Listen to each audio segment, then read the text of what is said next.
സൂര്യ, ആ നീ ഭക്ഷണം കഴിക്കുന്നില്ലേ? ഞാൻ കഴിച്ചു വെച്ചാ. പുറത്തുനിന്ന് കഴിക്കുകയാണെങ്കിൽ നിനക്കതൊന്ന് വിളിച്ചു പറഞ്ഞൂടെ? എല്ലാവരും കഴിച്ചു കഴിഞ്ഞിട്ടും നിനക്കുള്ള ഭക്ഷണം എടുത്തു വെച്ച് അവിടെ ഒരു കുട്ടി കാത്തിരിക്കുകയാണ്. അതെ, ഇനി മുതൽ നീ ഭക്ഷണം കഴിക്കാൻ വരുന്നുണ്ടെങ്കിലും ഇല്ലെങ്കിലും അത് അവളെ വിളിച്ച് കൃത്യമായിട്ട് പറഞ്ഞിരിക്കണം. കേട്ടല്ലോ? ഓ പറയാം. ഇനി മുതൽ അയാളോട് ഞാൻ എല്ലാം പറയാം. പോരെ?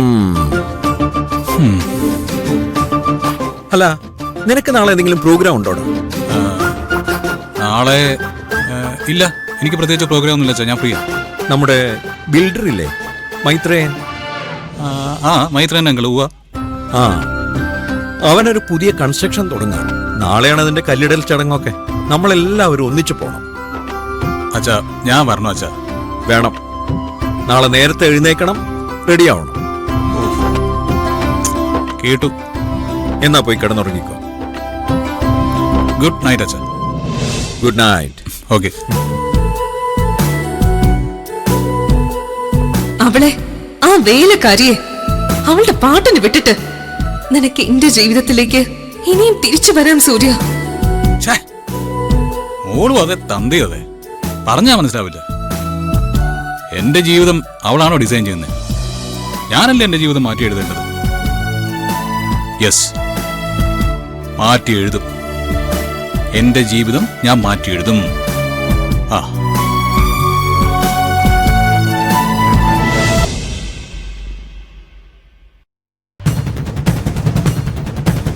നന്ദിനി, നന്ദിനി.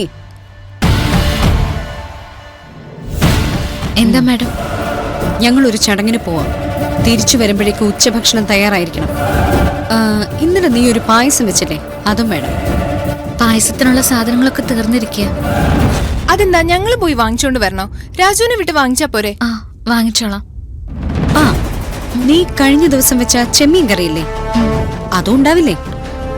ചെമ്മീൻ വാങ്ങിച്ചിട്ടില്ല മാഡം. മാർക്കറ്റിലുണ്ടോന്ന് നോക്കാൻ പറയാം. എന്നാ പോയിക്കോ. ഇനി മുതൽ എന്തൊക്കെ വിഭവങ്ങൾ വേണമെന്ന് തോന്നുന്നു അതൊക്കെ ഉണ്ടാക്കാൻ അവളോട് പറയണം. അങ്ങനെ വന്നാലേ അവൾ അടുക്കള വിട്ട് പുറത്തു വരാതിരിക്കും. കറക്റ്റ്. എന്ന് വെച്ചാ അടുക്കളക്കാരിക്ക് മരുമകളാകാൻ സമയം കൊടുക്കരുത്, അല്ലേ?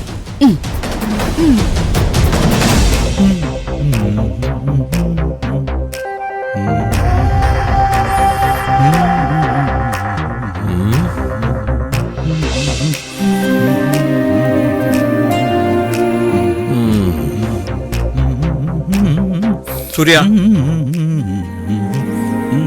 സൂര്യ, എന്താ ഇതെടുത്ത് മാറ്റ്. നീ ഇതുവരെ റെഡിയായില്ലേ? പോണ്ടേ? എങ്ങോട്ട് പോവാ? ഇന്നലെ രാത്രി ഞാൻ നിന്നോട് പറഞ്ഞതല്ലേ, മൈത്രേയന്റെ പുതിയ ബിൽഡിങ്ങിന്റെ ഭൂമി പൂജയാണ്, അതിന് നമുക്ക് എല്ലാവർക്കും ഒരുമിച്ച് അങ്ങോട്ട് പോണമെന്ന്. അച്ഛൻ അങ്ങനെ ഒരു കാര്യം പറഞ്ഞിരുന്നോ? ഒരു കാര്യത്തിലും ഉത്തരവാദിത്വം ഇല്ലാതായി തുടങ്ങിയിട്ടുണ്ട് നിനക്ക്. പേജെന്ന് ഡ്രസ് മാറ്. അച്ഛാ, ഇത്തരം കാര്യങ്ങൾക്ക് അച്ഛനും അമ്മയിലെ പോവാറ്, പിന്നെ ഞാൻ എന്തിനാ? എടാ, എനിക്ക് അത്യാവശ്യമായി വേറൊരു കാര്യത്തിന് പോവാനുള്ളതാ. അതുകൊണ്ട് നീ നിർബന്ധമായി അവരുടെ കൂടെ പോയേ പറ്റൂ. ഓക്കെ, പക്ഷെ എനിക്കൊരു 15 മിനിറ്റ്സ് വേണം. അല്ലെങ്കിൽ അവരോട് ഇറങ്ങിക്കോളാൻ പറ, ഞാൻ അവരോട് ജോയിൻ ചെയ്തോളാം. നിർബന്ധമായി പോയിരിക്കണമെന്ന് പറഞ്ഞാ പോയിരിക്കണം.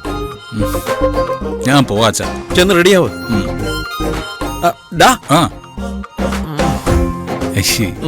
ഇയർബഡ്.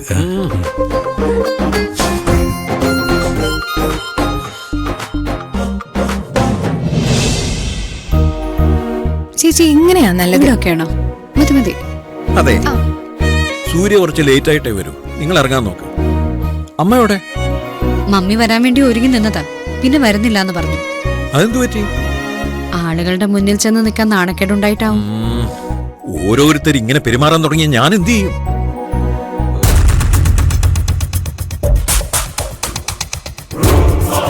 മമ്മിയെ കുറ്റം പറഞ്ഞിട്ട് കാര്യമൊന്നുമില്ല.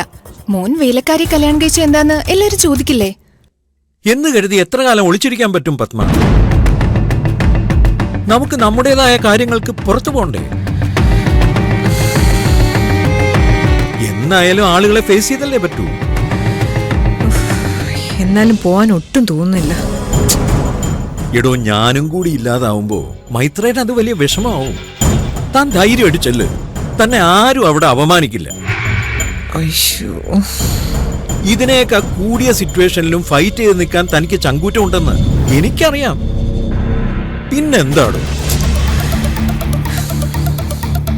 ശരി, ഞാൻ പോവാം.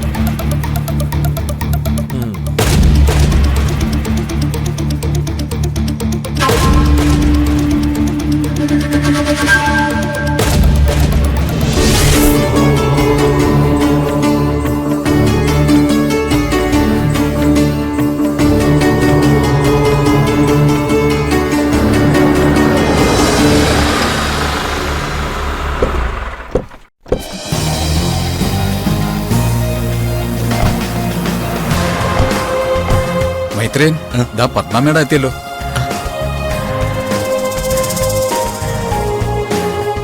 Good morning madam. Morning. Yatheendran sir വന്നില്ലേ? ഇല്ല, എനിക്ക് അത്യാവശ്യമായിട്ട് ഒരു സ്ഥലത്ത് പോകേണ്ടി വന്നു. തിരിച്ചു വന്നിട്ട് മൈത്രനെ നേരിട്ട് കാണാന്ന് പറഞ്ഞു. ഈ വർഷം ഇപ്പൊ 3ാമത്തെ കൺസ്ട്രക്ഷൻ ആണല്ലേ? ഭഗവാന്റെ കൃപ കൊണ്ട് എല്ലാം ഭംഗിയായി നടക്കുന്നുണ്ട്. മൈത്രേന്റെ വളർച്ച അത്ഭുതം നിറഞ്ഞതാ. ഞാനത് ഇടയ്ക്കിടയ്ക്ക് എതിയോട് പറയാറുണ്ട്. പത്മാമേഡത്തിനെ നോക്കിയല്ലേ കണ്ടുപിടിച്ചത്, പിന്നെ മോശം വരുമോ? ചിലരൊക്കെ എന്നോട് ചോദിക്കാറുണ്ട് മൈത്രേന്റെ ഇൻസ്പിറേഷൻ ആരാണെന്ന്. ഞാൻ കണ്ണും പൂട്ടി പറയും പത്മാമേഡാണെന്ന്.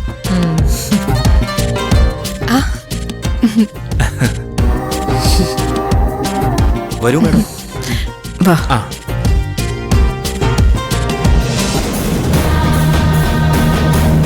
Please hi. ഇവിടെ നിൽക്കാം madam. Good morning Padma madam. Morning. മൈത്രേന്റെ മാത്രമല്ല, മറ്റ് പലരുടെയും ആദർശ രൂപം എന്ന് പറയുന്നത് പത്മ മേഡമാണ്. ഓ, താങ്ക് യു. ആന്റിക്ക് കിട്ടുന്ന സ്വീകരണം കണ്ടോ? ഇതിപ്പോ നടക്കുന്ന പ്രോഗ്രാമിനേക്കാളും വലുതായല്ലോ അമ്മയുടെ സ്ഥാനം.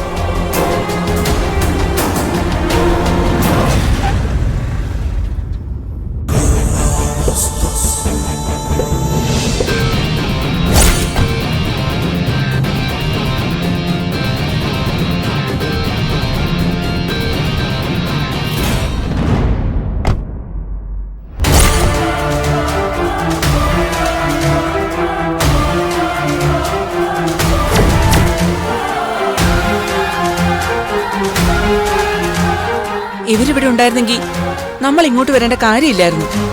നമുക്കിപ്പൊ തന്നെ തിരിച്ചു പോവാം. എന്താ വേണിയത്? നിനക്ക് നിന്റെ മകളെ അന്തസ്സായി പുറത്തു കൊണ്ടുപോയി ഒപ്പം നടത്താം. പക്ഷേ ആ നിൽക്കുന്ന പത്മയ്ക്ക് സ്വന്തം മരുമകളെ വീട്ടിൽ പൂട്ടിവെക്കേണ്ട അവസ്ഥയാ. അപ്പൊ തലകുണിക്കേണ്ടത് നീയാണോ അവരാണോ?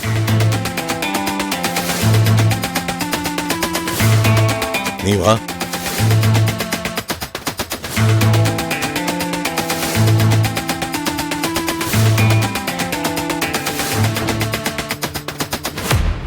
നമസ്കാരം സാർ. നമസ്കാരം മാഡം. നമസ്കാരം. നമസ്കാരം.